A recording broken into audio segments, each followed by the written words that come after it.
자, 인사드리겠습니다. 안녕하세요.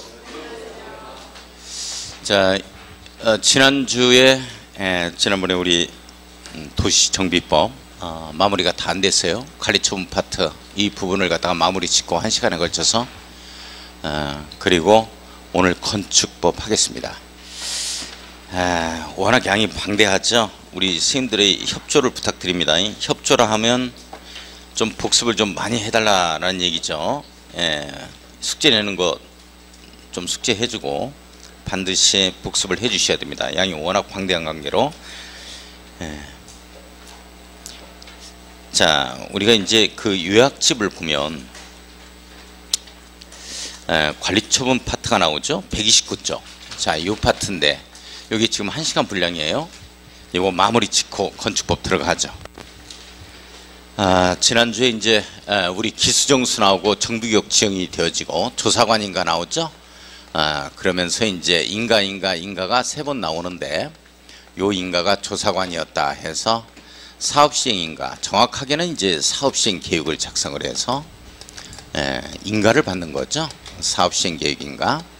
그 다음에 관리처분인가. 관리처분인가라는 말은 정확하게 이제 관리처분 계획을 작성을 해서 인가를 받는 걸 얘기합니다.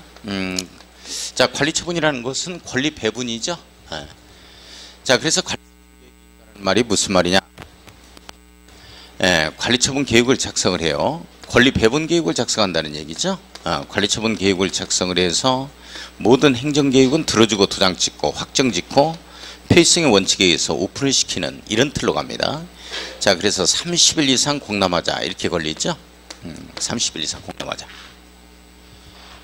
우리 정비법에서는, 정비사업에서는 기사, 기본계획 공람과 사업시행계획 공람에서만 14일이 나오고 나머지는 무조건 30일 이렇게 잡아갑니다.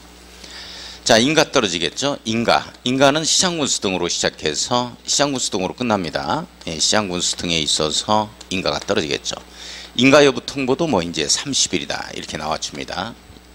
자, 그 다음에 오픈되는 걸 고시라고 하죠. 자, 관리처분 계획 인가 고시가 있으면 어떤 효과가 있게 되어지느냐 하는 내용. 관리처분이라는 것 자체가 권리 배분을 뜻하기 때문에 이 갑이라는 자가 45평 대지에서 2억 5천짜리죠. 2억 5천짜리에서 이제 살고 있었다. 요것 때문에 여기에 이제 삼성레미안에서 이렇게 해서 정비사업에 의해서 이렇게 아파트를 짓게 되어지면 2,000유로 주겠다. 2억 7천 나가는데 이렇게 되면 나머지 2천만 원을 갖다가 청산금으로 징수하겠다. 이제 이런 내용입니다. 자, 이게 이제 관리처분에 해당이 되어지는데 이렇게 관리처분 계획 인가 고시가 있게 되어지면 종전에 있어서의 토지 건축물, 여기 이제 사용 수익이 금지되겠죠. 종전의 토지 건축물, 토지 건축물에 있어서 사용 수익이 금지된다. 사용 수익 할 수 없다. 이걸 밀어버리고 이걸 들어앉혀야 되니까. 자, 그 다음에 관리처분 인가 후에 이걸 이제 밀자, 건축물을 철거하자 하는 내용이 권리 배분이 끝나고 나서 밀어야 되죠. 그냥 밀면 안 되겠죠. 그래서 원칙적으로 건축물을 철거하자, 이제 이런 내용들이 있고, 물론 예외 규정은 있어요. 사업 시행자의 동의를 받아서 예외적으로 좀 더 사용 수익할 수 있다. 예외 규정이 있고, 건축물을 철거하는 것도 관리처분 인가 후에 철거하는데. 자, 폐공가의 밀집 등으로 인해서 이제 우범지대와 우려가 있다 이렇게 되어지면 요 전에도 밀 수 있다. 동의 없고 허가받아서 이제 이런 내용이 나오는 거고. 자, 여기 나가면서 이제 갑다시한테, 선의의 갑다시죠. 아무것도 몰라요. 이게 싸게 전세금을 갖다가 내주고서 이걸 임대를 했어요. 이 선이라 하더라도 갑다시는 아무것도 모르고 들어왔다 하더라도 민사특별법에서 정하고 있는 우리 주택임대차 보호법, 거기서 정하고 있는 2년의 기한의 이익을 주장할 수 있느냐 하는 거죠. 없다 이렇게 되어집니다. 자, 그래서 이렇게 인가 후에는 이 민법 등에 있어서 일부 규정이죠. 일부 규정을 적용하지 않겠다. 이제 이렇게 되어지는 겁니다. 적용하지 않겠다. 이제 이런 이제 효과가 있게 되어진다. 자, 그러면 여기서 이제 요것 대신에 요거를 준다는 얘기는 일단 요거 종전 토지나 건축물에 있어서의 어떤 권리가액을 갖다가 따져봤겠죠. 그게 이제 2억 5천이 나오는데 2억 5천을 갖다가 감정평가한 이 2인 이상의 감정평가 기관에 있어서 두 곳 이상이죠. 산술평균치를 갖다가 낸 게 2억 5천이에요. 요 가격대를 감정평가한 시점이 어느 시점이냐? 사업시행계획 인가고시를 기준으로 한 가격대입니다. 이날을 기준으로 해서 보니까 2억 5천이 나온 거예요. 여기 이제 감정가격이 여기서 나오는 거죠. 자, 그래서 여기에서 이제 여기까지 오는데 2, 3년 걸려버리면 2, 3년 전에 감정평가한 가격 가지고 권리배분한다는 얘기니까 말이 안 되죠. 그래서 여기서 여기까지는 기간의 제한을 둡니다.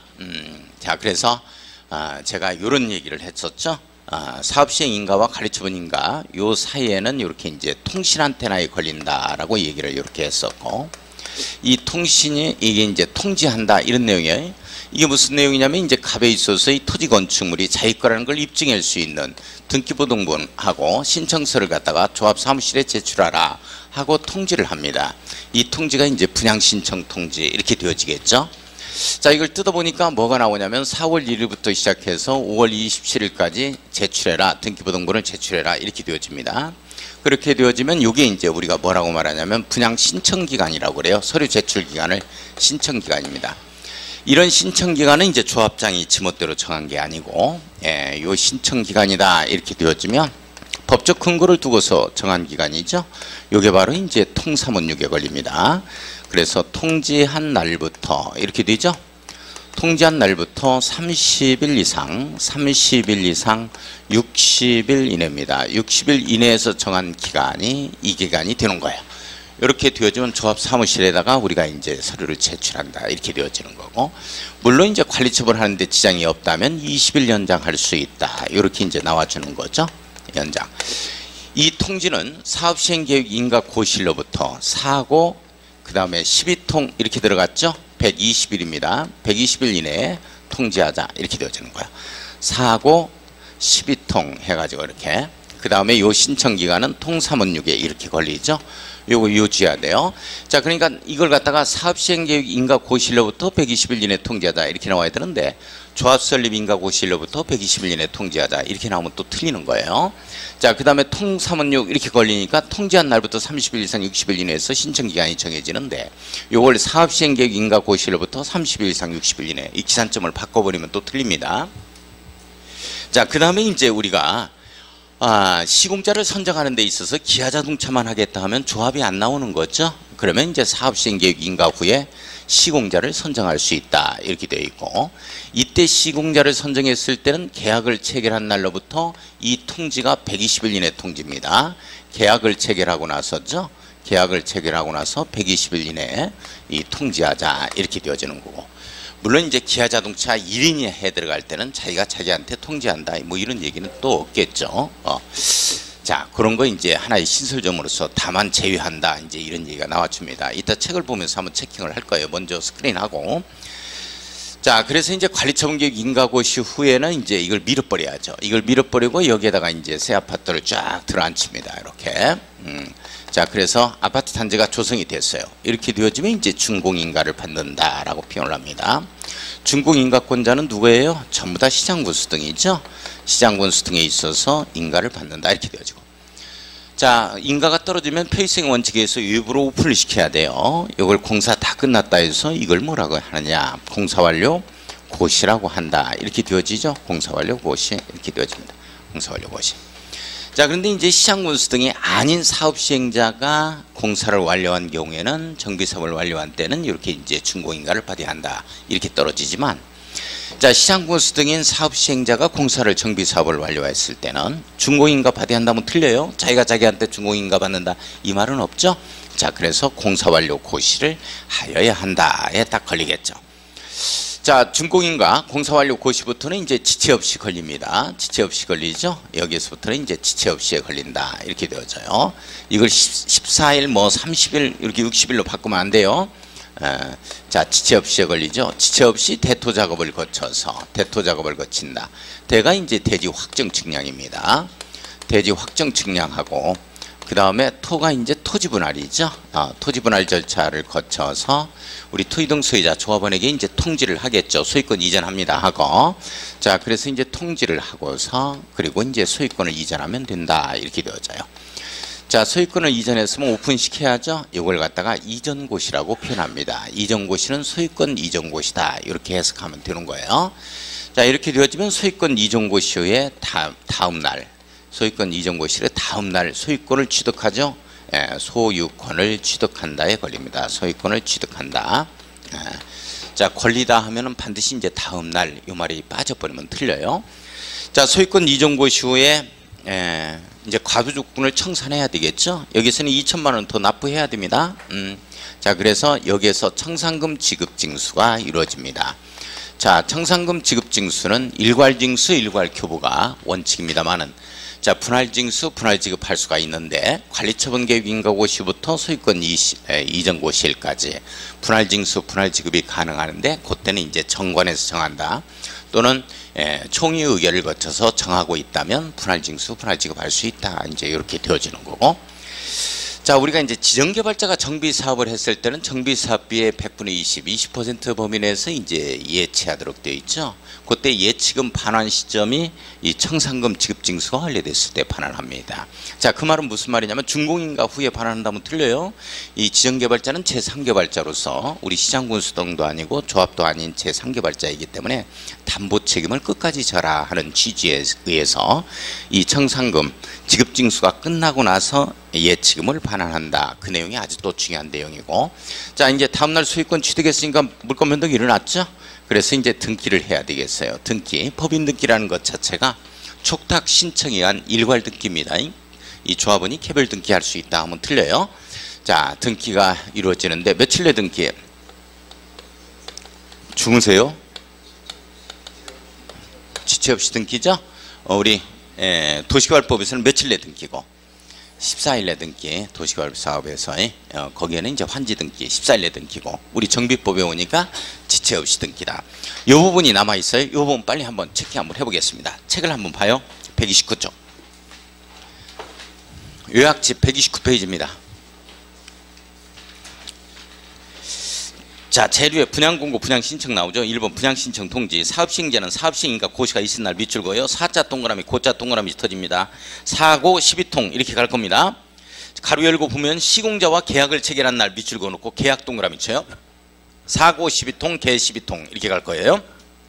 자, 121 동그라미 쳐요. 계략적인 부담금 내역 신청기간 그 밖의 사항들 토의 등 수혜자에게 통지하고 통지 동그라미 칩니다. 사고 12통이죠. 분양 대상이들은 대지건축물의 내역 등을 해당 지역에서 발간되는 일간신문에 공고하자. 일간신문에 공고 밑줄 긋습니다. 자, 다만 동그라미 치고 별표 쳐요. 이거 신설됐습니다. 토의 등 수혜자가 1인이 즉 기아자동차만 하겠다는 거예요. 이런 때는 이제 재개발 사업의 경우죠. 밑줄 그어놓고 재건축인 해당 사항이 없습니다. 경우에는 그러하지 아니하다. 뭐 통지하고 이런 게 없다. 자기가 자기한테 뭘 통지할 거 없죠. 자, 동그라미 2번 갑니다. 이 경우 분양신청기간 네모 요건 넣습니다. 통지한 날부터 통사문유기에 걸립니다. 통의 동그라미 30일 동그라미 60일 동그라미 이내로 해야 된다. 다만 동그라미 치고, 자, 분양신청기간이 20일 범위에서 연장할 수 있다. 20일 연장 밑줄 긋습니다. 중요해요. 자, 3번 대지건축물에 대한 분양을 받고자 하는 이 토의 등 수혜자는 위에 분양신청기간 이내 사업시행자에게 대지건축물에 대한 분양신청을 해야 된다. 자, 분양신청기간 이내에 밑줄 긋습니다.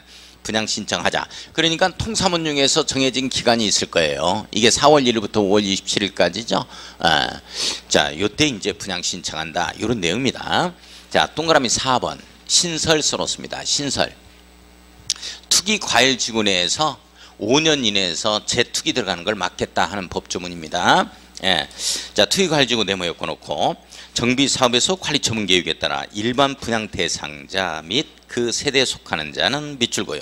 일반 분양 대상자 및 그 세대에 속하는 자는 밑줄 긋고, 분양 대상자 선정일 네모 엮어 놓습니다. 분양 대상자 선정일. 자, 가로 열고 조합원 이 분양분의 분양 대상자는 밑줄 그어요. 조합원 분양분의 분양 대상자는 최초 관리처분계획 인가일을 말하죠. 관리처분계획 인가일이 바로 이제 몇 동 몇 호 해서 이게 선정이 되는, 이게 이제 선정일입니다. 선정일과 같은 내용이에요. 자, 이날로부터 5년입니다. 5년 동그라미 쳐요. 투기 과일지구에서 분양 신청을 할 수 없다. 투기 과일지구 내에서 또 분양 신청이 안 된다 하는 분양 신청 제한이죠. 5년 이내에서. 예. 자, 다만 상속 결혼 이혼으로 밑줄 그어놓고 조합원의 자격을 취득한 경우는 분양 신청할 수 있다. 뭐 예외 규정을 또 두고 있고. 자, 그 밑에 동그라미 5번 갑니다. 자, 사업시행자는 관리처분계획 인가고시된 다음 날부터 밑줄 그어요. 자, 관리처분계획 인가고시된 다음 날부터, 다음 날 빠지면 안 돼요. 90일 동그라미 칩니다. 관다구 혀 이렇게 잡아갈 겁니다. 이 작년까지만 해도 관다구 다음에 현금청산이었거든요. 현금청산을 위한 이제는 협의를 해야 한다. 이렇게 이제 나와줍니다. 자, 관리처분계획 인가고시된 날의 다음 날부터입니다. 관에 동그라미 치고 다음 날에서 다에 동그라미 쳐요. 관다 90일 동그라미 칩니다. 관다구로 잡아갈 겁니다. 뼈다구로 잡아가면 안 돼요. 관다구. 다음 각 호에서 정하는 자와 이 토지 건축물 그 밖의 권리 손실보상에 관한 협의를 해야 한다 해서 협의에 동그라미 칩니다. 자, 다만 사업시행자는 분양신청기간 종료일이 다음 날부터, 자, 밑줄 그어요. 사업시행자는 분양신청기간 종료일이 다음 날부터 협의를 시작할 수 있다. 이렇게 나와주고 있고, 다음 날부터 협의. 자, 분양신청을 하지 아니한 자 밑줄, 처리한 자 밑줄 그어놓고 분양신청을 할 수 없는 자, 투유가해주에서 5년 이내 또 분양신청 안 되죠? 그런 자들. 자, 그 다음에 분양 대상에서 제외된 자 밑줄 한번 걸었습니다. 이런 자는 관리처분계획 인가고시된 날의 다음 날에부터 90일이죠? 90일 이내 협의를 하자, 손실보상하자, 협의하자 이렇게 나오는 거예요. 손실보상을 위한 협의를 하자, 현금보상을 위한 뭐 이런 내용들입니다. 자, 그 다음에 한번 넘어가 보면 130쪽을 한번 가보겠습니다. 자, 관리처분계획의 작성이라는 표현 나오죠. 1번의 사업시행자는 분양신청기간이 종료된 때에는 분양신청계획 현황을 기초로 관리처분계획을 수립해서, 자, 시장군수 등의 인가 밑줄 긋습니다. 자, 관리처분계획을 변경 동그라미, 중지 동그라미, 폐지 동그라미 쳐요. 자, 중지 폐지하는 경우에는 신고해야 한다. 항상 이렇게 뜨거든요.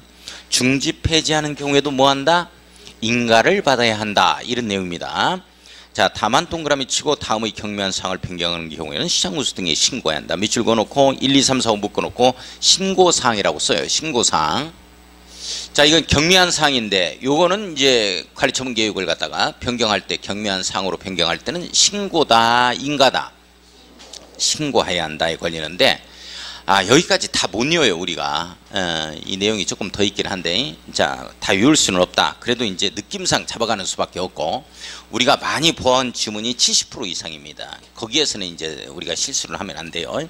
그것만 잘 찾고 나머지는 이제 눈치껏 해줘야 돼. 이런 것까지 다 정리가 안 되니까. 자, 그래서 거기에 보면은 거기에 4번에 보니까 권리 의무 변동이 있는 경우로서, 자, 이 부분에 밑줄 그어야 돼요. 분양 설계의 변경을 수반하지 아니하는 경우입니다. 분양 설계의 변경을 수반하지 아니하는 경우입니다. 밑줄 한번 그어놓고, 자, 5번에 보면은 주택 분양에 관한 권리를 포기하는 토지 등 수요에 대한 임대주택의 공급에 따라 관리처분계획을 변경하는 경우 임대주택 공급 밑줄 긋습니다. 분양 설계의 변경을 수반하지 않는다. 임대주택 공급이라는 말이 들어가면 경미한 사항으로서 인가받는다, 신고한다 이렇게 정리를 해줘야 돼요. 뭐 그 정도만 체킹 한번 해보겠습니다. 자, 동그라미 2번에 관리처분계획 내용이 나오죠. 여기 이제 설추가 외세해서 이제 큰 틀로 한번 잡아가 봐요. 자, 분양 설계에 밑줄 그어놓고 설에 동그라미 칩니다. 동호수 배정 들어가는 거예요. 자, 설에 동그라미 치고 그 다음에 설추가에서 추산액 나오겠죠. 디귿번에 보면 분양 예정인 대지 건축물의 추산액. 자, 추산액에 밑줄 그어놓고 추에 동그라미 칩니다. 자, 리얼본을 보면 다음에 해당하는 보류지 밑줄 긋습니다. 등 명세와 추산액 밑줄 그어요. 뭐 설추가해서 뭐 추산액이라는 말이 나온다. 보류지라는 말이 나오는데, 자, 우리가 이 보류지는 이 정비사업에서 정비사업의 실무에 나가면 이제 이런 내용을 이해를 하게 될 건데, 정비사업을 할 때 이 800세대의 조합원이 있다 해서 800세대 가구를 공급한다 이렇게 되어지면 그 중에서 1%예요. 1%면 8가구죠. 8세대. 요걸 갖다가 보류지로 남겨놓습니다. 보류지. 이건 왜 보류지로 남겨놓게 되냐면 8세대를 조합원 중에서 이게 관리처분 하는데 혹시 누락된 조합원이 있을 수가 있어요. 그래서 그런 걸 미리 미연에 방지하기 위해서 딱 1%입니다. 이걸 갖다가 보류지로 정해놓고 누락된 조합원이 없다 하면 이 8세대를 일반 분양에 들어가요. 이제 그런 것들을 갖다가 실무에 나가면 좀 볼 수 있을 겁니다. 꼭 1%를 갖다가 예비로 저축을 해 놓거든요. 이게 보류지에 해당이 된다. 자, 그 다음에 미음번을 보면은 분양 대상자별 종전의 토지 건축물의 명세 밑줄 그어놓고, 자, 요 명세죠. 요것은 명세, 갑을병에서 이런 명세를 얘기합니다. 자, 그 다음에 사업 시행인가 고시가 있은 날을 기준으로 한 가격. 자, 밑줄 그어놓고 가격에 동그라미 칩니다. 선생님들 요 내용인데, 우리가 가격이라는 말이 나오면 말이죠. 반드시 그 앞에는 이 가격이 어느 시점에 감정평가한 가격대냐 하는 내용이에요. 이거예요. 사업시행계획 인가고시를 기준으로 한 가격이 2억 5천이다. 이제 이런 내용입니다. 그래서 사업시행 인가고시를 기준으로 한 가격이 이렇게 나와야 되는데 이걸 관리처분 인가고시를 기준으로 한 가격, 조합설립 인가고시를 기준으로 한 가격 막 이렇게 바꿔요. 이렇게 바꾸면 틀려요. 자, 가로 열고 보면 사업시행계획 인가 전에 철거 등 건축물은 시장군수 등에게 허가를 받은 날을 기준으로 해서 그 가격대를 먹이겠다. 뭐 이런 내용에 해당이 되고, 자, 비읍번에 정비사업비의 추산액 나오죠. 밑줄 그어놓고 추에 동그라미 치고, 설추가 가격에서 미음번에 가격 동그라미 쳐놔요. 설추가 이렇게 들어갈 겁니다. 자, 시업번에 보면 그때 소유권 외 권리명세 밑줄 외에 동그라미 쳐요. 소유권 외에 동그라미 치고, 자, 오른쪽 위에 이형번에 세입자별 손실보상 나오죠. 밑줄 그어놓고 세에 동그라미 칩니다. 뭐 설추가 외세에서 자세하게는 모른다 하더라도 이 관리처분 계획의 내용이 이제 설추가 외세다. 뭐 이렇게 이제 큰 틀을 한번 잡아가 보고, 자, 오른쪽 한번 가봅니다. 자, 3번에 관리처분 계획의 작성 기준이라는 표현 나오죠. 우리가 이제 환지계획 작성 기준하고 이제 적응환지 원칙 뭐 이런 내용하고 조금 비교를 하면서 이해를 할 수 있도록 해야 되겠어요. 자, 기억번호 보면 종전토지 건축물의 면적 이용 상황 환경 밑줄 그었습니다. 면리환 종합적 고려 이렇게 나오거든요. 자, 그런데 환지 계획에 있어서 작성 기준을 보면 위지면 토수리환 종합적 고려다 이렇게 나옵니다. 위치, 지목, 면적, 토질 수리 이용 상황, 환경, 기타 종합적 고려 이렇게 나오고, 여기는 면리환 종합적 고려 이렇게 나오죠. 대지 건축물의 균형 있게 분양 신청자에게 배분되고 합리적으로 이용되도록 하자는 적응환지 원칙이다. 환지 방식을 보면 그런 내용이고, 자, 니은본을 보니까 지나치게 좁거나 넓은 토지 건축물 밑줄 긋고, 자, 이런 경우에 필요한 경우에는 이를 증가하거나 증가한다 밑줄, 이게 증환지 개념이죠. 감소시켜 밑줄 그어요. 이게 감환지의 개념입니다. 그래서 대지 건축물이 적정 규모가 되게 한다 해서 나오고 있고, 자, 디귿번에 너무 좁은 토지 밑줄 그어요. 건축물. 그 다음에 정비구역 지정 후 분할된 토지 밑줄 긋습니다. 취득한 자에 대해서는 현금청산이죠. 자, 현금청산의 네모 한번 딱 엮어 놓습니다. 자, 리을번에 자, 별표 한번 쳐볼까요? 재위생상 유해 방지를 위하여 밑줄 그어놓고, 세 번째 줄에 건축물의 일부 밑줄, 대지 공유지분 밑줄, 서로 연결해서 입체환지라고 한번 써놓습니다. 자, 우리가 도시개발법에 있어서 환지 방식이 입체환지라는 것은 토지나 건축물 소유자의 신청을 받아서 했죠. 근데 이게 정비사업에 오면 신청을 받아서 입체환지를 하는 게 아니고 재 또는 위생상 유해 방지를 위하여, 이제 이 말이 걸린다는 거 조심하고, 자, 그 다음에 미음본 별표 쳐야 되겠어요. 분양 설계 네모 엮어놓고 관한 계획은 분양 신청 기간이 만료되는 날을 기준으로 수립한다. 아주 중요한 내용이에요. 자, 동호숲에 정하는 분양 설계는 여기 한번 봐요. 분양 신청 기간이 만료일을 기준으로 해요. 5월 27일 이날을 갖다가 기준으로 해서 분양 설계하자 이렇게 나와줘야 됩니다. 그러니까 꼭 시험 문제는 분양 설계는 분양 신청 기간 중에 한다 하면 틀려요. 분양 신청 기간 중에 권리 배분하면 안 된다는 얘기죠. 만료일을 기준으로 해서 권리 배분하자 이렇게 해석하면 돼요. 자, 그 다음에 비읍번의 원칙 1주택 공급이라고 써놓습니다. 비읍번의 원칙 써놓고 1주택 공급이라고 해놔요. 자, 한 세대 또는 한 명이 하나 이상의 주택 또는 토지를 소유하는 경우 1주택 공급 매출, 같은 세대에 속하지 아니하는 2인 이상이 1주택 또는 1토지를 공유하는 경우는 1주택만 공급하겠다. 한 세대가 또는 한 사람이 5채를 가지고 있다 하더라도 1주택 주겠다는 거예요. 그 다음에 한 채를 10명이 공유하고 있다 하더라도 1주택만을 주겠다. 뭐 이런 내용이 해당이 되어지죠. 원칙인데 별표 보아요. 비읍에도 불구하고 이 말은 원칙에도 불구하고 다음 방법에 따라 주택을 공급할 수 있다. 이렇게 나와주죠.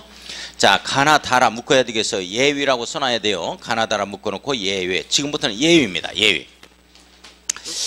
자, 예외인데 원칙은 1주택 공급이죠.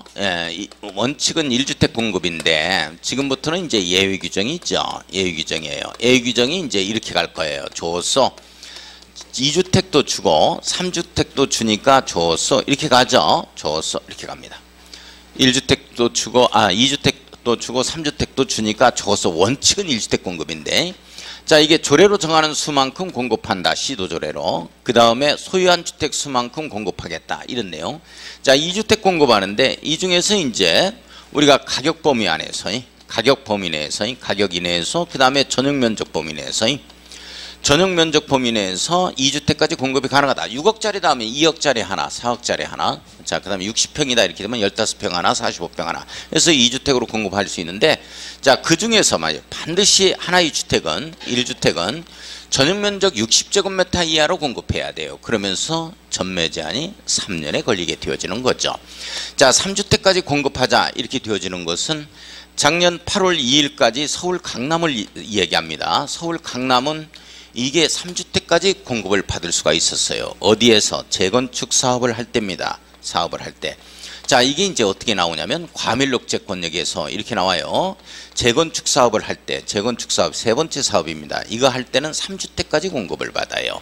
그런데 8월 3일부터 서울 강남은 재건축 사업을 할 때, 서울 강남은 재건축 사업을 할 때 요거는 이제 1주택을 공급받아요. 1주택 공급받습니다. 이게 왜 그러냐면 과밀록제권역에 이게 재건축 사업을 한다 하더라도 여기에 뭐가 지정되냐면 투기과일지구로 지정이 되어 있거든요. 이게 투기과일지구로 지정되면 1주택 공급이다 이렇게 되어지는 거야. 자, 이 내용을 한번 확인하겠습니다. 자, 과목 봐요. 2명 이상이 1토지를 공유한 경우 밑줄 긋고 1토지에 동그라미 쳐야 되죠. 1토지예요. 1주택이에요. 1토지입니다. 여기서 어느 한 단어라도 바꿔버리면 원칙으로 가요. 1주택 공급으로. 선생님들 이해 가요? 자, 1토지 동그라미 쳐놓고 별표 쳐요. 이걸 1토지를 갖다가 1주택으로 바꾸면 안 된다는 거. 1토지를 공유했을 때 시도조례 밑줄고요. 조례 동그라미 칩니다. 주택 공급에 관해 따로 정하고 있는 경우죠. 이때는 시도조례로 정하는 바에 따라 주택 공급할 수 있는 것이고. 자, 나목 갑니다. 자, 소유한 주택 수만 공급할 수 있는 경우 나오죠. 5채 가지고 있다면 5채 다 공급합니다. 1번 과밀록제권역에 위치하지 아니한 이렇게 나와야 돼요. 심지어는 과밀록제권역에 위치한 이렇게 나온 사례가 있어요. 아니한 밑줄 긋습니다. 재건축 사업의 토지 등 소유자입니다. 자, 그러면 이거 어떻게 해석하면 돼요? 우리 광주광역시에서 재건축 사업을 하는데 갑이 3채 가지고 있다면 3채 다 받아요. 5채 가지고 있다면 5채 다 받습니다. 뭔 말인지 이해 가요? 우리 광주광역시 이렇게 써놓으면 돼요. 자, 다만 동그라미 치고 투기과일지구 밑줄 긋고 조정대상 지역 밑줄 그어요. 여기에서는 제외한다 이 표현이 나오거든요. 무조건 원칙으로 간다. 1주택 공급으로 간다. 이렇게 정리합니다. 자, 2번 가요. 근로자의 숙소 식사용도 밑줄 긋습니다. 숙소용도로 이용하고 있다 이렇게 되어지면 이때는 소유한 주택 수만큼 다 공급받는다. 국가지방자치단체 토지주택공사 등 밑줄 그어요. 여기서 광주도시공사가 200채를 가지고 있다. 정비사업한다. 이렇게 되면 200채 다 받아요. 광주도시공사는. 자, 4번에 공공기관 지방 이전 시책에 따라서 공공기관이 소유한 주택을 양수한 자 밑줄 그었습니다. 성남 금토동에 우리 한국도로공사가 있었죠. 이게 혁신도시인 김천혁신도시로 가요. 자체적으로 가지고 있는 이 주택을 공급했습니다. 이걸 양수한 자는 5채를 양수했다. 5채 다 공급받는다. 이 내용 132쪽 넘어갑니다. 자, 다목 가겠습니다. 사업시행계획 인가고시를 기준으로 가격이라는 말이 나오면 무조건 사업시행 인가고시, 사업시행계획 인가고시라는 말이 나와요. 종전의 토지건축물의 가격범위 네모였고 놓습니다. 종전주택의 주거 전용면적 범위 네모였고요. 주거 전용면적 범위 2주택을 공급할 수 있고 2주택 동그라미 칩니다. 자, 그 중에서 이제 1주택은 주거 전용면적 60제곱미터 이하로 한다 밑줄 긋습니다. 다만 60제곱미터 이하로 공급받은 1주택은 소유권 이전고시를 다음 날부터죠.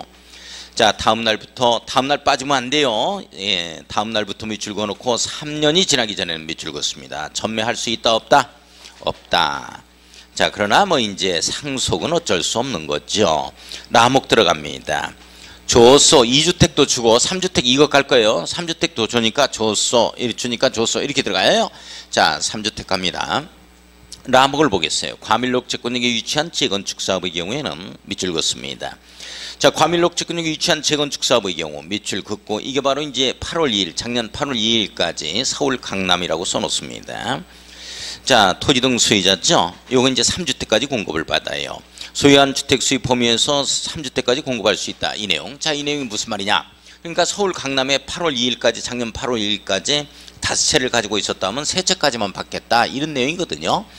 자, 다만 동그라미 치고 투기과일지구 밑줄 긋습니다. 조정대상 지역이란 말 밑줄 그어요. 최초 사업시행계획인가를 신청하는 재건축 사업의 경우에는 1주택 주택만 공급합니다. 이게 바로 이제 8월 3일부터 서울 강남 이렇게 써놓으면 돼요. 서울 강남 8월 3일부터 서울 강남입니다. 1주택 공급받는다 이렇게 잡고, 자 밑에 동그라미 4번 갑니다. 관리처분계획 인가라는 말 나오죠. 밑줄 그어놓고 거기다가 하나 받아 적어야 돼요. 관리처분계획 인가의 조정 시기는, 자 한번 받아 적습니다. 관리처분계획 인가의 조정 시기는 인가를 신청한 날부터 1년을 넘을 수 없다라고 한번 써놔요. 원활한 주택 공급 등을 하기 위해서 인가 시기 조정이 있는데, 사업시행계획 인가나 관리처분계획 인가의 시기 조정은 무조건 1년을 넘을 수 없다 이렇게 대답을 해주셔야 됩니다. 자 기억번 가보겠습니다. 자 사업시행자는 관리처분계획 인가를 신청하기 전에 관계서류사본을 30일 밑줄 그어놓고 공람 밑줄 그었습니다. 자 무조건 30일이다. 기사에서만 14일 나오고, 자 니은번 갑니다. 정비사업의 시행으로 조정된 대지건축물은 관리처분계획에 따라 처분 또는 관리해야 된다. 자 밑줄 그어요. 관리처분계획에 따라 처분 관리해야 한다. 밑줄 긋고, 자 디귿번 갑니다. 사업시행자는 정비사업의 시행으로 건설된 건축물을 인가받은 관리처분계획 등에 따라서, 자 밑줄 그어요. 인가받은 관리처분계획에 따라서 토지 등 소유자에게 공급하자. 밑줄만 걸었습니다. 자 가로 3번 들어갑니다.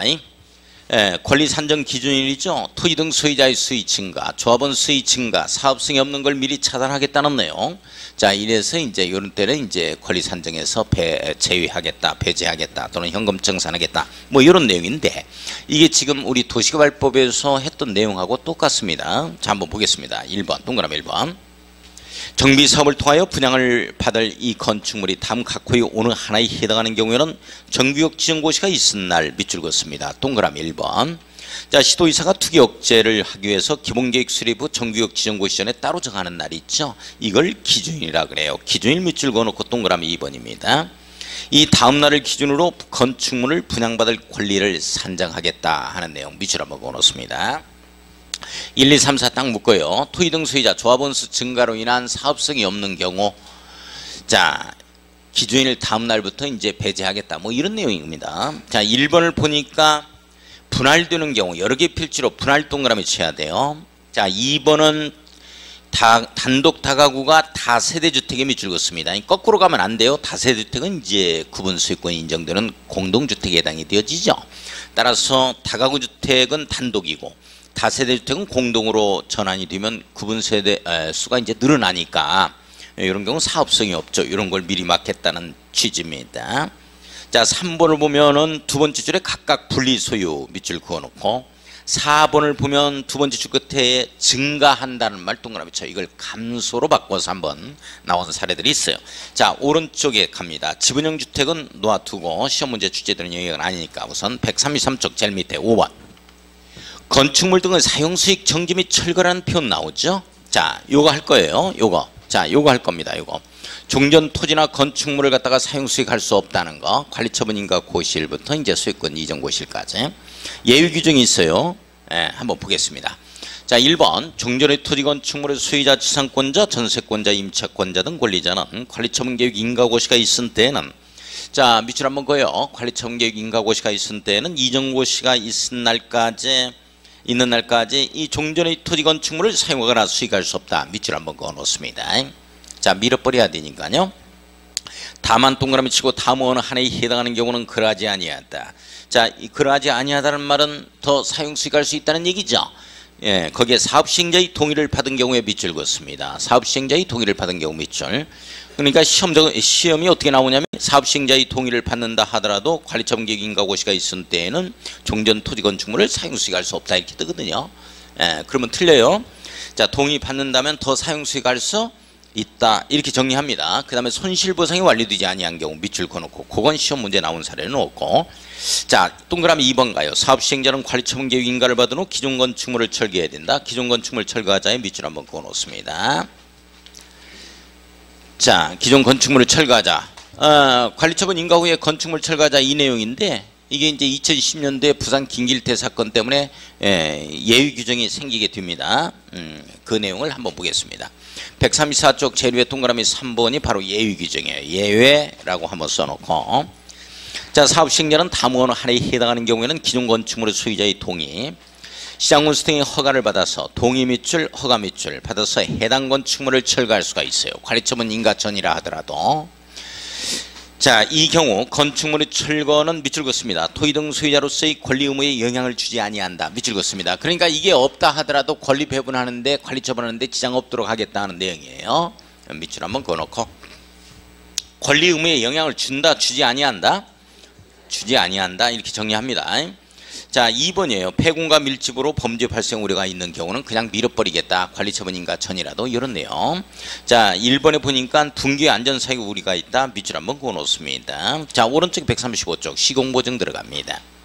자, 시공보증. 자, 이 내용이 어떤 내용이냐면 우리가 이제 여기서 광주 도시공사가 한다는 거나 여기에 서구청에 해줄 때는 뭐 문제가 없어요. 그런데 우리가 시공자를 현대건설로 선정을 해가지고 공사를 하는데 이게 부도나고 파산돼 버리면 이게 공사기간이 한 1, 2년만 연장이 된다 하더라도 우리가 돈이 있어서 하는 거 아니거든요. 금융기관에서 전부 다 대출받아서 하는 거거든요. 그런데 그렇게 돼버리면 우리가 부담해야 되는 금융비용이 엄청나요. 그래서 우리까지도 부담할 수 있어요. 그래서 시공자를 선정할 때는 반드시 현대건설은 시공보증서를 갖다가 제출하게 되어지는데 이게 예전에는 행정청인 시장군수 등에게 제출했어야 됐거든요. 근데 법이 개정됐어요. 이 조합에 제출해야 된다고 해서 조합에 있어서의 어떤 힘을 더 실어주는 법조문인데 그래놓고 시험 문제가 출제가 안 됐어요. 시험 문제가 출제되면 무조건 시장군수 등에 제출하자 이렇게 나옵니다. 조합에 제출해야 돼요. 한번 보겠습니다. 자, 조합이 정비 사부 시행을 위하여 시장군수 등 또는 토지주택공사 등이 아닌 자를 시공자로 선정한 경우 이게 바로 이제 우리 현대건설 한번 떠올리면 돼요. 그 시공자는 도급받은 공사의 보증을 위하여 밑줄 긋습니다. 자, 시공보증서를 조합에 제출해야 된다 하는 내용 나오죠. 밑줄 긋고 별표 쳐놓고 조합이야 시장군수 등이야.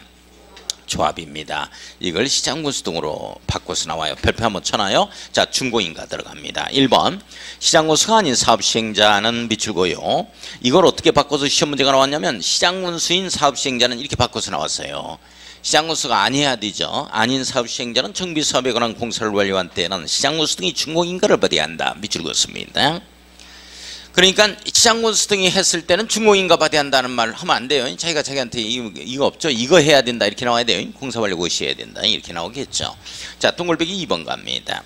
시장군수 등은 준공인가를 하기 전이라도 완공된 건축물이 사용에 지장이 없는 등 대통령으로 정하는 기준에 적합한 경우에는 입주 예정자가 네모였고요. 입주 예정자가 완공된 건축물을 사용할 수 있도록 사업시행자에게 네모였고 놓습니다. 허가할 수 있다. 이 내용이 크로스되면 안 돼요. 입주 예정자와 사업시행자가 다만 동그라미 치고 시장군수 등이 사업시행자인 경우는 허가를 받지 아니하고 입주 예정자가 완공된 건축물을 사용하게 할 수 있는 거겠죠. 자, 밑에 가로 3번 준공인가 등에 따른 정비규 해제 요게 또 신설됐습니다. 신설. 자, 동그라미 1번 정비규 지정은 준공인가 고시가 있은 날이죠. 밑줄 긋습니다. 있은 날 가로 열고 닫고 다음 날에 해제된 것으로 본답니다. 밑줄 그어요. 준공인가 요렇게 인가고시를 다음 날이죠. 거기에 다음 날에 동그라미 쳐야 돼요. 다음 날 빼면 안 돼요. 해제된 것으로 본다. 구역 지정은 이 경우 지방자치단체는 밑줄 그어놓고 국토기획법률에 따른 지구단위 계획으로 관리하자. 지구단위 계획으로 관리해야 한다. 밑줄 한번 걸었습니다. 정비계획으로 관리한다 하면 틀려요. 이제 정비사업이 이제 다 끝났으니까 지구단위 계획으로 관리하자 이렇게 나와야 돼요. 자, 동그라미 2번 봅니다. 정비규격 해제는 조합의 존속에 영향을 주지 아니한다에 밑줄 그었습니다. 이게 바로 이제 정비규격이 해제됐다 그래서 조합이 해제된 것으로 본다. 이 집은 뜨면 틀려요. 조합은 별도로 총회 의결을 거쳐서 해제를 해야 되겠죠. 자, 소유권 이전고시 보겠습니다. 소유권 이전고시 이거예요. 지금 소유권 이전고시 이 내용입니다. 소유권 이전고시. 사업시행자는 공사완료 고시가 있은 경우에는 밑줄 그어놓고 가로 열고 준공인가 후라고 써놓습니다. 준공인가 후에 공사완료 고시를 하는 거죠. 공사완료 고시가 있은 경우에는 지체 없이입니다. 지체 없이 동그라미 쳐요. 이걸 30일 14일로 바꾸면 안 돼요. 대지 확정 측량 밑줄 동그라미 1번 토지분할 절차 밑줄 동그라미 2번입니다. 이걸 거쳐서 관리처분 계획에 정한 사항을 분양받을 자에게 통지하고 통지에 동그라미 칩니다. 대지 또는 건축물의 소유권을 이전해야 된다. 소유권을 이전해야 한다. 밑줄 긋습니다. 통지하고 이전하자. 요거죠. 이게 소유권 이전한다 하고 통지하고 이전해야 되겠죠. 지금 요런 내용. 대토 작업을 거쳐서. 자, 다만 동그라미 치고 정비사업의 효율적 추진을 위하여 필요한 경우는 당해 정비사업에 관한 공사가 전부 완료되기. 자, 밑줄 그어야 돼요. 정비사업에 관한 공사가 전부 완료되기 전에 밑줄 그었습니다. 완공된 부분에 대하여 136조 가고 있습니다. 준공인가를 받아 밑줄 그어요. 준공인가를 받아 대지건축물로 별로 이를 분양받을 자에게 소유권을 이전할 수 있다. 부분적으로 준공인가를 받아낼 수 있다 없다? 있다에 걸립니다. 없다라고 떠요. 소유권 이전할 수 있습니다. 부분적으로 받아서 이 소유권 이전한다. 자, 동그라미 2번 사업시행자는 대지 소유권을 이전하고자 하는 때는 그 내용을 지방자치단체의 공부에 고시한 후 고시 밑줄 보고 밑줄 긋습니다. 자, 이 경우 동그라미 칩니다. 이 경우 동그라미 쳐요. 이 경우 동그라미 치고 별표 쳐요.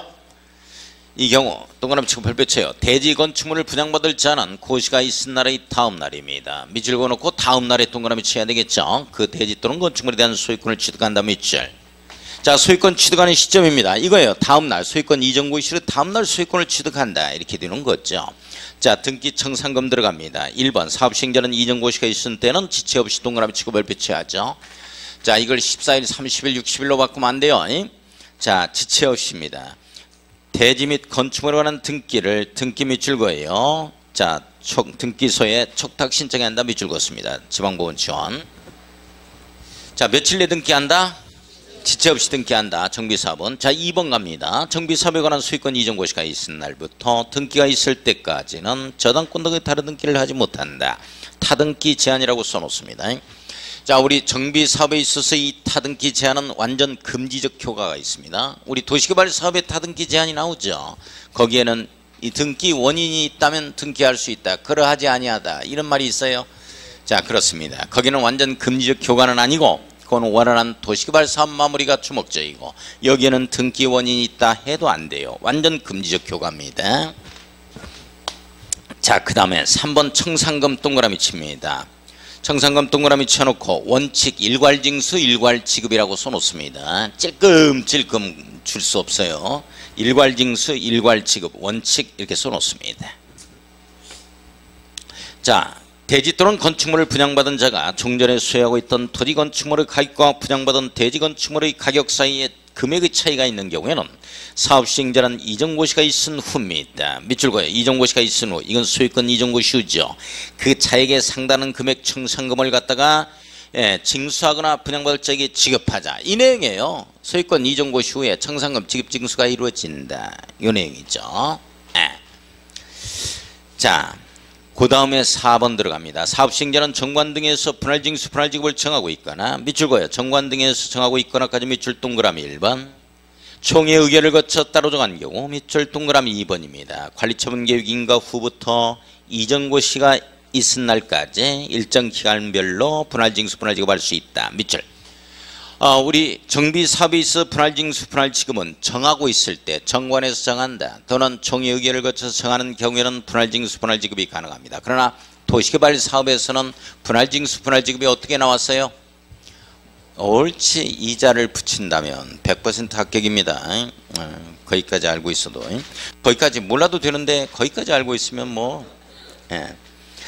자, 이 도시개발 사업은 이자를 붙여서 분할징수 분할지급 교부하고 여기에서는 이제 정하고 있다면 이렇게 할 수 있다. 이제 이런 내용이 나오죠.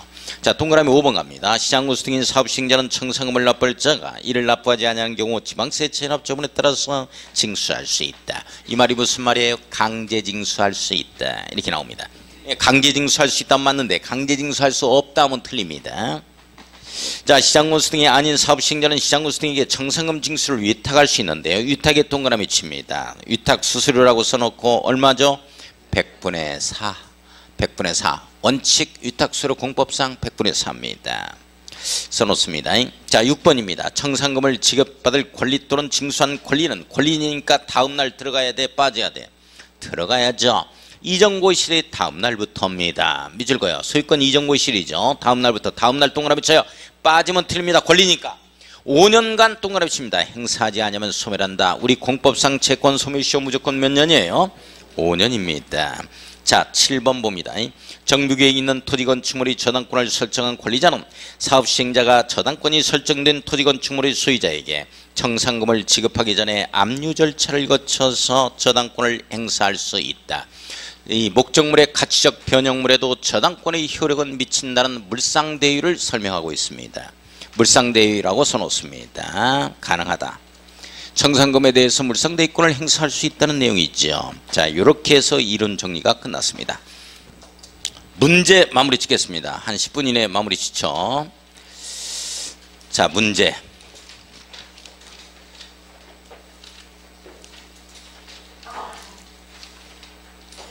(255쪽) 하겠습니다. 좀 보충 설명할 내용이 있기 때문에 설명이 다 이루어진 경우는 숙제로 하고, 자, 255쪽 1번 문제 가겠습니다. 1번. 자, 1번 분양공고 등에 관한 설명으로 옳은 것은 뭐냐. 1번 사업시행자는 사업시행계획 인가고시가 있은 날부터 미줄고요. 사고 12통이죠. 자, 사자 동그라미 고자 동그라미 60일이 아니고 120일로 바꿔놓습니다. 분양 대상자별 부담금의 추산액 이런 것 등을 통지하여야 한다. 통지 동그라미. 사고 12통입니다. 사고 12통. 사고가 터지면 시비가 붙는다. 12통. 자, 2번 갑니다. 분양신청기한 네모역가야죠. 사업시행계획 인가고시가 있은 날부터를 지워야 됩니다. 밑줄 그어놓고 통사문육에 걸리죠. 통지한 날부터 30일 이상 60일 이내입니다. 통지한 날부터 이렇게 나와야 돼요. 통사문육이에요. 30일 동그라미 60일 동그라미. 3번 갑니다. 사업시행자는 관리처분계획 수립에 지장이 없다고 판단하는 경우에는 분양신청기한을 20일 동그라미 쳐요. 한 차례만 연장할 수 있다. 연장 밑줄 긋습니다. 맞죠? 3번 정답. 4번 재건축 사업의 경우 토지 등 소유자가 중전의 토지 건축물의 가격이 10% 동그라미 쳐요. 상당한 금액을 사업 시행자에게 납입하고 추가 분양을 신청할 수 있다. 추가 분양 신청 밑줄 긋고, 자, 이 내용을 제가 설명을 드릴게요. 아, 그럴 것 같다라는 것만 이해합니다. 잠깐만요. 우리가 주거 사업인 마이크가 끊긴다. 끊기죠? 더 끊기나?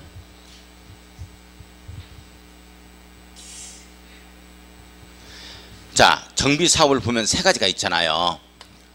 주거환경 개선사업, 시장건설이나 토지주택공사 등이 한다. 이렇게 정리하고 별 문제가 안 된다. 두 번째 사업이 재개발사업, 세 번째 사업이 재건축사업이죠. 그런데 재개발사업에 이제 조합이 할 때 재건축사업이 이제 조합이 하죠. 그런데 재개발사업은 이게 기아자동차가 조합을 결성하지 않고 할 수도 있다 그랬어요. 유일하게 토지 등 소유자가 조합을 결성하지 않고 할 수 있습니다. 그러면 어떤 문제점이 생기냐면, 조합을 구성한다는 얘기는 강약 4분의 3, 2분의 1의 동의요건을 갖다가 갖춰서 출발하기 때문에 여기에서 반대하는 자도 강제가입자니까 당연 조합원이 되는 겁니다. 사업 시행하고 관리처분하는데 전혀 지장이 없어요. 그런데 토지 등 소유자가 할 때는 문제점이 생기는 거야. 어떤 문제점이 생기냐면, 이 동의요건이 없다 보니까, 봐봐, 여기 강의실에서 상업지역이야. 상업지역인데 강의실에서 정비사업을 하겠다는 거야. 그런데 우리가 점포를 하나씩 다 가지고 있는 점포주입니다. 토지 등 소유자에 해당이 돼. 가게 하나씩 다 가지고 있어요, 우리가. 근데 이분들은 매달 25일에 만나가지고 이렇게 단합대회를 해요. 점포주 모임이다 해서. 똑같은 그 지역 정비구역 내에 있는 이분들은 이 모임에 나가는 걸 굉장히 싫어해. 그래서 셔터만 내리고 집에 왔다 가게 왔다 갔다 하죠. 어디 들리질 않아요. 근데 이분들은 단합이 잘 돼. 그래가지고 또 이번 주 토요일 날은 또 어디 등산합니다. 그 다음에 다음 달 언제는 두 번째 주 일요일에 무슨 체육대회 해요. 단합이 잘 돼. 이렇게 되면 이제 어떤 문제가 생기냐. 우리 상업지역을 대상으로 해서 정비사업을 하는데 조합을 구성하지 않고 할 수 있다는 걸 이분들이 알게 된 거야. 그럼 우리끼리 정비사업 하자. 여기에 백화점 들어온다 그러니까 우리끼리 경쟁력을 좀 같이 해야 될 거 아니냐. 이렇게 나온 거야. 그러니까 그래, 조합을 결성하지 않고 할 수 있는 사업이 재개발 사업이야. 상업지역 공급지역을 대상으로 해서 그래 우리끼리 하자 이렇게 돼버린 거야. 자, 그러면 똑같은 정비구역 내에서 정비사업을 할 때 토지 등 소유자가 이분들하고는 틀려요. 이분들은 어떤 토지 등 소유자냐면 시행자인 토지 등 소유자가 돼버리는 거고, 이분들은 시행자가 아닌 토지 등 소유자가 돼버리는 거야. 그 어떤 문제점이 생겨요? 관리 처분하는데 이분들이 아웃된다고. 가만히 있겠냐고 이분들이. 그래서 혹시 누락된 부분들이 있으면 이분들한테 권리 배분할 수 있도록 이 물꼬를 터는 법조문이 이거예요. 10%만 딱 납입하게 되면 그게 분양 신청에 들어간 겁니다. 거기에 곱하기 10배 딱 해가지고 관리 처분을 하도록 되어 있어요. 시행자가 아닌 토지 등 소유자의 관리 처분을 배제시키지 말라는 법조문 중에 하나가 이게 추가 신청에 이게 나오는 거라고. 내용 아시겠어요? 따라서 결론은 뭐냐면 포인트는 토지 등 소유자가 시행할 수 있는 재개발 사업에서만 추가 신청이라는 말이 나오는 거야. 재건축이라는 말은 아예 없어, 이 말이. 자, 보세요. 자, 그 정도만 이해하면 돼요. 자, 동그라미 4번에 보니까 재건축 사업이라고 나오죠? 재건축 사업을 재개발 사업으로 바꿔야 돼요. 재개발 사업. 재건축 사업을 재개발 사업으로 바꿔놔요. 재개발 사업에서만 있는 내용입니다. 이 내용이 수분양권과 관련된 법조문이에요. 이 수분양권. 분양권 받는 거에 누락될 수가 있으니까, 배제될 수가 있으니까 수분양권 이렇게 써놓습니다. 수분양권과 관련된 이 법조문이 재개발 사업에서 토지 등 소유자죠. 거기 보세요. 토지 등 소유자가 이렇게 나오잖아요. 조합이 해버리면 틀려요. 또 조합은 이런 내용이 없어요. 토지 등 소유자가 할 때. 자, 5번 가겠습니다. 투기 과일지구 정비 사업에서 분양 대상자는 분양 대상자 밑줄 그어놓고, 자, 분양 조합원이라고 써놓습니다. 가로 열고. 조합원은, 자, 분양 대상자 조합원은 최초 관리처분 계획 인가일로부터 이게 이제 분양 대상자로 선정된 선정일로부터 뭐 이렇게 이제 또 바뀌어야 되는데 복잡하니까 놓아두고, 아무튼 5년 이내에 밑줄 그어요. 투기 과일지구에서 분양 신청할 수 없도록 투기 방지 조문을 갖다가 만들어 놨는데요. 여기에는 상속으로 이렇게 나오죠. 상속으로 조합원 자격을 취득한 이 말 나와요. 상속은 제외 이렇게 써놔요. 상속으로 조합원 자격을 취득한 밑줄 그어놓고 제외 이렇게 써놓고, 분양 대상자는 이 분양 대상자 선정일로부터 이제 5년 이내에는 투기 과일지구 내에서 재투기가 안 되도록 한 이 법조문 중에 하나예요. 5년 이내 투기 과일지구 나오면 5년 이내에 분양 신청할 수 없다 이렇게 잡아갑니다. 그냥 그 정도만. 자, 256쪽 가겠습니다. 자, 2번 문제 가겠습니다. 손실보상에 관한 조문이죠. 자, 박스를 보면은 사업시행자는 관리처분 계획 인가고시 된 다음 날입니다. 밑줄 관다구 혀 이렇게 되죠. 관다구 혀 관의 동그라미 다음 날에서 다의 동그라미 90일이죠. 90일에 제일 끝줄 협의를 시작할 수 있다. 협의 동그라미 쳐요. 관다구 혀 이렇게 잡아갑니다. 자, 밑에 두 번째 점을 보면은 뭐 여기까지는 뭐 외우지 않아도 되는데, 자, 그래도 정답만 체킹하죠. 사업시행자는 손실보상 협의가 성립되지 아니했을 때 그 기간의 만료일의 다음 날부터 수용 재결 신청이라는 표현 나오죠. 밑줄 그어요. 수용 재결 신청 기간 60일이에요. 60일. 60일이라고 써놓습니다. 60일 이내에 수용 재결 신청하거나 매도 청구 소송을 제기하자 해서 나오고, 뭐 그건 시험 문제 나오는 건 아닌데 한번 써놓기만 합니다. 자, 밑에 3번 들어가겠습니다. 자, 3번 문제는 관리처분 계획의 내용이죠. 포함되어야 할 사항이 틀린 것은, 관리처분 계획의 내용으로 틀린 것은 뭐냐, 뭐 이런 내용이에요. 자, 1번을 보면 사업시행 계획 인가고시가 있은 날을 기준으로 한 가격으로 나와야 돼요. 자, 분양 설계를 지읍니다. 자, 분양 설계는 이거죠. 분양 신청 기간의 만료일을 기준으로 하는 것이고, 우리 2억 5천이라는 이 가격대가 사업시행 인가고시를 기준으로 한 가격이 감정가격이 2억 5천이 나왔다 이렇게 되는 거예요. 가격으로 바꿔야 돼요. 자, 1번 틀렸고, 2번은 분양 대상자별 분양 예정인 대지건축물의 추산액 매출, 3번에 정비사업비 추산액 매출 그었습니다. 자, 4번에 보류주 등의 명세와 추산액 매출 그어요. 1%를 보류주로 잡아놓는다고 그랬죠. 남겨놓는다고. 자, 5번을 보면은 제일 끝에 소유권 유예 권리 명세에서 밑줄 그어놓고 외에 동그라미 쳐요. 뭐 설추가 외세에서 큰 틀로 이렇게 한번 잡아가 봅니다. 자, 오른쪽 위에 4번 가보겠습니다. 자, 오른쪽에 4번 갑니다. 이 관리처분 계획 기준에 대한 설명으로 틀린 것은 뭐냐 이렇게 되어 있고, 1번은 중전의 토지 건축물의 면적 이용 사후 환경 밑줄 그어요. 면유한 종합적 고려에서 합리적으로 배분되도록 한다 하는 내용이 나오고, 자, 2번 1세 또는 1명이 하나 이상의 주택 토지를 소유한 경우는 원칙적으로 1주택 공급 밑줄 그었습니다. 맞죠? 자, 3번 갑니다. 근로자의 숙소 기숙사 용도 밑줄 그어요. 예, 소유한 주택 수만큼 주택 공급할 수 있다 밑줄 그었고, 자, 4번 사업시행자는 분양 신청을 받은 후 자녀분이 있는 경우 밑줄 그었습니다. 자, 바로 밑에 줄 조합원 위에자에게 분양할 수 있다 밑줄 그어요. 일반 분양이에요. 자녀분이 있는 경우에는 일반 분양할 수 있다 이런 내용이에요. 자녀분이 있는 경우는 자녀분한테 주자 하면 안 되겠지. 날씨도 덥고 개갈 분위기가 아니지. 괜히 했어요. 자, 5번 갑니다. 5번. 2명 이상이 1주택 공유가 아니고 조소에 걸리는 거죠. 1토지죠. 1주택을 1토지로 바꿔야 돼요. 공유한 경우로서 조례로 주택 공급을 따로 정하고 있는 경우에는 조례로 정하는 바에 따라 주택 공급한다 이렇게 나오고, 5번은 지웁니다. X 하세요. 옛날에 한번 출제된 사례가 있긴 한데 지워버리고 X. 자, 258쪽에 6번 문제 가보겠습니다. 관리처분 계획에 관한 설명으로 옳은 것은 뭐냐 그랬어요. 자, 1번 재개발 사업의 관리처분은 지상권자 및 줄였습니다. 분양을 포함한다 그랬는데 지상권자 및 줄여놓고 관리처분 대상에서 제외한다라고 써놓습니다. 토지 소유자가 받아가기 때문에 조합원의 자격을 갖추기는 하지만 지상권자는 못 받아가요. 관리처분 대상에서 제외 이렇게 써놓습니다. 제외됩니다. 토지 소유자가 받아가니까. 자, 2번 봐요. 너무 좁은 토지 건축물 밑줄 정비구역 지정 후 분할된 토지 밑줄 취득한 자라도 현금 청산할 수 없다 그랬는데 현금 청산할 수 있다가 되어지겠죠. 없다가 아니고 있다. 자, 동글배기 3번 과밀록 채권역에 위치한 재건축 사업, 과밀록 채권역에 위치하지 아니한 이렇게 나와야 된다니까. 자, 과밀록 채권역에 위치하지 아니한 재건축 사업의 토지 등 소유자에게는 이 소유한 주택 수만 공부할 수 있다 얘기 됩니다. 자, 그러면 과밀록 채권역에 위치하지 아니한 재개발 사업은 몇 주택 주는 거예요? 1주택 주는 거예요. 이게 아니라면 무조건 1주택이라고. 우리 여기에 쌍촌동에서 정비사업 하는데 재건축 사업 할 때 갑이 5채 가지고 있어. 그러면 5채 다 받지만 재개발 사업하면 한 채 받는 거야. 뭐 말인지 이해 가요? 원칙으로 가는 거야. 여기에서 어느 한 단어라도 바꾸면 무조건 원칙이 된다니까. 이 내용 예외에서 어느 한 단어라도 바꾸면 원칙으로 가. 1주택 공급으로. 내용 아시겠어요? 주무세요. 자, 4번 갑니다. 4번. 분양 대상자별 종전의 토지 건축물의 사업 신계획 인가고시가 있은 날을 기준으로 한 가격 이렇게 나오죠. 범위에서 2주택 공급이 가능합니다. 이중 1주택은 주거 전면적 60제곱미터 이하로 공급하죠. 4번이 정답.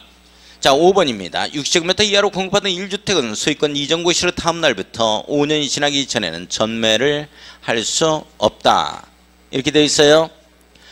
자, 어디가 틀렸어요? 5번은 3년이죠? 5년이 아니고 몇 년? 3년. 자, 7번 X 하세요. 풀지 말고. 자, 이 경미한 사항은 뒤에 나오니까 뒷문제를 풀겠습니다. 8번 이거 숙제. 자, 숙제 들어가고 260쪽에 9번 들어가겠습니다. 9번 한번 보죠. 자, 9번에 보면 설명이 틀린 것은 뭐냐 이렇게 되어 있어요. 자, 1번에 사업 시행자는 관리처분 계획을 수립하여 시장구성의 인가를 받아야 된다. 시장구성의 인가 밑줄 긋습니다. 맞죠? 자, 2번에 30일 밑줄 공납 밑줄 고요. 기사에서만 14일 나오고 무조건 30일 잡아갑니다. 자, 3번 30일 이내 밑줄 통보 밑줄 긋습니다. 맞아요. 무조건 30일 잡아가요. 4번 갑니다. 주택 분양에 관한 권리를 포기하는 토지 등 수익에 임대주택 공급 밑줄 고요. 임대주택 공급을 하기 위해서 관리처분 계획 변경할 때는 인가다 신고다? 신고해야 한다. 밑줄 걸었습니다. 경미한 사항이라고 써요. 이 경미한 사항까지는 우리 다 잡을 수는 없다 그랬어요. 예. 자, 5번 갑니다. 인가받은 관리처분 계획을 중지 동그라미 폐지 동그라미 하는 경우는 인가를 받거나 신고할 필요가 없다가 아니고 인가를 받거나 신고할 필요가 없다가 아니고 똑같이 인가를 받아야 한다에 걸립니다. 중지 폐지도 해도 또한 같다 이렇게 나오는 거죠. 인가를 받아야 한답니다. 자, 10번 숙제 갑니다. 10번 숙제 11번 가보겠습니다. 11번 관리처분 계획 등에 관한 설명으로 오는 것은 뭐냐. 1번 재개발 사업 관리처분은 지상권자에 대한 분양을 포함해야 된다. 지상권자 밑줄 그어놓고 지상권자는 관리처분에서 제외됩니다. 관리처분 제외라고 써놔야 돼요. 제외돼요. 자, 2번 재건축 사업 관리처분 기준은 이 조합은 전원의 동의를 받더라도 이 부분 중요해요. 재건축 사업 네모에 꽂아놓고 순수한 사익을 위해서 사인들끼리 하는 정비사업입니다. 그래서 조합은 전원의 동의를 받는다면으로 고쳐야 돼요. 받는다면 법령상 정해진 관리처분 기준과 달리 정할 수 있답니다. 우리 순수한 사인들끼리 이 별도로 정하거든요. 기준을. 그래서 우리는 법령에서는 이런 기준을 정하고 있지만 우리는 아무튼 뭐 조그마한 지분을 갖다가 한두 평이라도 가지고 있어도 우리 관리처분 하자 해서 별도로 정한 경우에는 그에 따른다 이런 내용이에요. 자, 재건축에서만 나오는 내용입니다. 또 순수한 사익을 위한 정비사업이기 때문에요. 자, 3번 가겠습니다. 사업 시행자는 폐운과 밀집 및 질거예요. 범죄 발생 우려가 있는 경우 기존 건축물의 소유자의 동의 및 시장구수 등의 허가를 받아 해당 건축물을 철거할 수 있다. 자, 맞습니다. 미리 관리처분 인가 전이라도 철거가 가능하다는 얘기. 이게 2010년도 부산 김길태 사건. 자, 3번이 맞아요. 4번 들어갑니다. 관리처분 계획 인가고시가 있은 때는 종전의 토지 임차권자는 자, 사업 시행자의 동의를 받는다면 사용할 수 있죠? 예외입니다. 예외. 사업 시행자의 동의를 받아서 자, 이전고시가 있는 날까지 종전의 토지를 사용할 수 있답니다. 있다. 동의를 받아서 사용할 수 있다. 사용 수익 가능합니다. 자, 5번 과밀록제권역의 투기과일지구에 위치한 재건축 사업의 경우에는 과밀록제권역에 위치한 재건축 사업의 경우 이 경우는 1주택 공급입니다. 자, 투기과일지구가 아닌 이 과밀록제권역에 위치한 재건축 사업의 경우는 3주택까지 공급이 되죠. 선생님들 이해 가요? 네, 됐습니다. 자, 넘어가서 12번은 X입니다. X하고 203쪽 가게.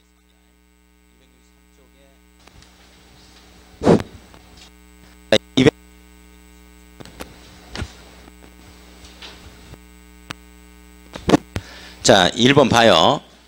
공사 완료에 따른 조치죠. 진행 순서입니다. 선생님들 요거예요. 준공인가 후에 대토 작업 거치고 통지하고 소유권 이전하죠. 요 내용 절차입니다. 절차. 가고 자, 그 다음에 264쪽 가요. 2번 문제죠. 2번 문제. 정비사업의 준공인가 이전고시에 관한 설명으로 옳은 것은 뭐냐 이렇게 되어 있어요. 자, 그거 한번 보겠습니다. 1번은 정비사업의 시행자가 시장군수등인 경우, 시장군수등인 경우에는 밑줄 긋습니다. 정비사업 공사를 완료한 때는 준공인가가 없어요. 시도이사의 준공인가를 지우고 공사 완료 고시를 하여야 한다에 걸립니다. 공사 완료 고시를 하여야 한다 이렇게 걸려야 되고, 또는 이제 1번을 어떻게 바꾸면 되냐면 정비사업의 시행자가 시장군수등이 아닌 경우에는 이렇게 바꾸면 돼요. 정비사업 공사를 완료한 때는 시장군수등의 준공인가를 받아야 한다 이렇게 바꾸면 되겠죠. 선생님들 이해 가요? 자, 2번 갑니다. 시장군수등은 준공인가를 하기 전이라도 입주 예정자가 완공된 건축물을 사용할 수 있도록 사업 시행자에게 허가할 수 있다. 그러니까 조합원이 이용할 수 있도록 이 조합에게 허가할 수 있다. 이 내용입니다. 맞습니다. 2번. 2번 정답. 자, 3번. 3번 별표 한번 쳐요. 토지주택공사 등인 사업 시행자가 밑줄 그어요. 다른 법률에 의해 자체적으로 준공인가를 처리한 경우에는으로 바꿔요. 자, 별도의 준공검사를 받을 필요가 없습니다. 시장군수 등에게 통보해야 한다에 걸리거든요. 경우에는 시장군수 등에게 통보해야 한다 해서 끝내줘요. 시장군수 등에게 통보해야 한다. 필요하다면 준공검사 다시 실시할 수 있다. 이렇게 나와 있는데 통보해야 한다. 이 내용이 어떤 내용이냐? 자, 잠깐만요. 이 내용도 잘 이해를 해주세요. 자, 이거 쉬는 시간에 이게 좀 교체 좀 해달라 그래요. 우리 판장님. 봐요. 준공인가권자가 누구냐면 시장군수 등이에요. 지방자치단체장이죠. 보니까 기초자치단체 시장군수 구청장을 얘기합니다. 그런데 누가 이 사업을 했냐면 한국토지주택공사가 있어요. 한국토지주택공사는 국가기관이야? 지방자치단체 기관이야? 국가기관이야. 국가공기업이에요. 그죠? 국가기관이라고. 국가기관이 정비사업 해가지고 지방자치단체장한테 준공인가 받겠어 안 받겠어? 안 받아. 실무는. 현 실무는 어떻게 가냐면 이게 대표적인 게 목포 산전동에 가면 45층 건물이 LH공사가 한 거야. 한국토지주택공사가. 그 두 동이 높게 들어왔어요.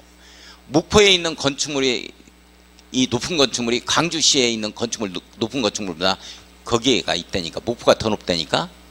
목포 산정동에 두 동이 높게 들어온 게 있어. 이게 누가 했냐면 정비사업을 한 건데 LH공사가 있어요. 그 자체 처리했어. 그 목포시장한테 그 뭐 이거 인가 안 받았어요. 자, 봐요. 한국토지주택공사인 정부 공기업이야. 이자는 지방자치단체장한테 안 받아. 실무는 현 실무는 자체 처리해. 그리고 시장군수에게 통보 들어가서 끝나버립니다. 뭔 내용인지 가요? 네. 자, 됐어요. 이렇게 가는 거고. 자, 4번 갑니다. 건축물을 분양받을 자는 사업 시행자가 소유권 이전에 관한 내용을 공부해 고시한 날에 다음 날부터입니다. 다음 날 빠졌어요. 이 건축물의 소유권 권리니까 다음 날 들어가야 돼요. 소유권을 취득한 다음에 밑줄 긋고. 자, 5번 갑니다.